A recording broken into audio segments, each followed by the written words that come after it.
गांव के एक कोने में एक बूढ़ा दंपति रहा करता था, रामू काका और उनकी पत्नी गीता।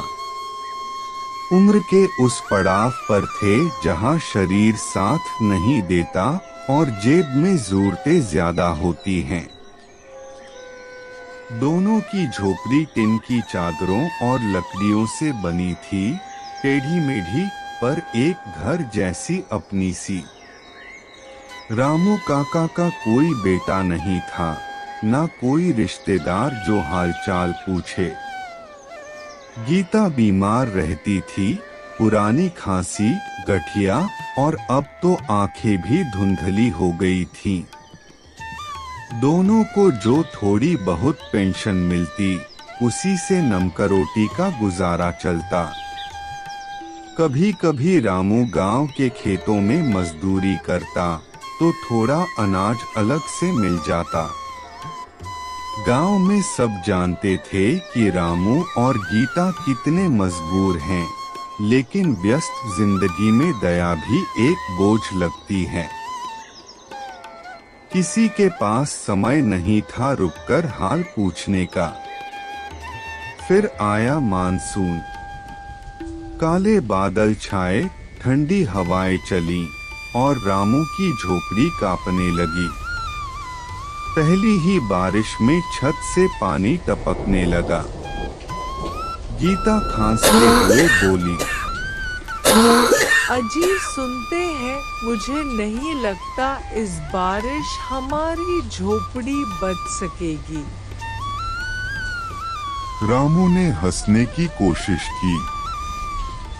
अरे झोपड़ी नहीं बचेगी तो क्या हुआ, हम तो हैं ना साथ। हर रात की बारिश अब उनके लिए एक जंग बन गई थी। रामू टीन के नीचे बाल्टियां रखता, गीता के सिरहाने पुराने बोरे बिछाता, ताकि कम से कम उसे ठंड ना लगे। पर कब तक? एक रात झोपड़ी की दीवार भरभरा कर गिर गई और गीता की तबीयत भी उस रात बिगड़ गई। रामू डॉक्टर के पास भागा, लेकिन डॉक्टर ने कहा, अरे दादा, पहले फीस तो दो, ये कोई सरकारी अस्पताल ना है, पहले पैसे का इंतजाम करो तब आना। लेकिन रामू के पास कुछ नहीं था। जेब में एक मुड़ा तुड़ा 10 का नोट और आंखों में आंसू। तभी पीछे से एक छोटा सा हाथ आगे बढ़ा। वह था गांव का छोटू। उसने अपनी गुल्लक तोड़ दी और डॉक्टर को पैसे दिए। डॉक्टर ने इलाज शुरू किया। उस रात रामू काका ने छोटू को सीने से लगाकर कहा, बेटी, तुमने आज इंसानियत का सही मतलब समझाया है। अगले दिन गांव में एक चर्चा चली। रामू की झोपड़ी गिर गई और गीता तो मरते मरते बची। लोग चुप थे, कुछ शर्मिंदा भी।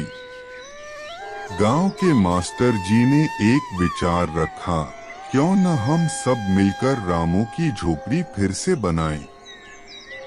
पहले कोई नहीं बोला, फिर वही छोटू बोला, मेरी गुल्लक में अभी भी कुछ पैसे बचे हैं और मैं रामू काका की मदद करना चाहता हूँ। उस मासूम की बातों ने पत्थर दिलों को भी पिघला दिया।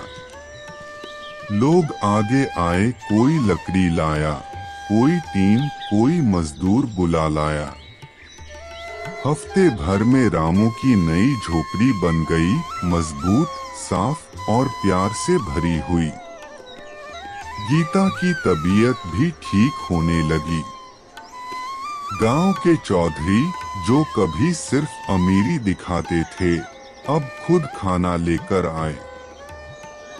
काका, हमें माफ कर देना।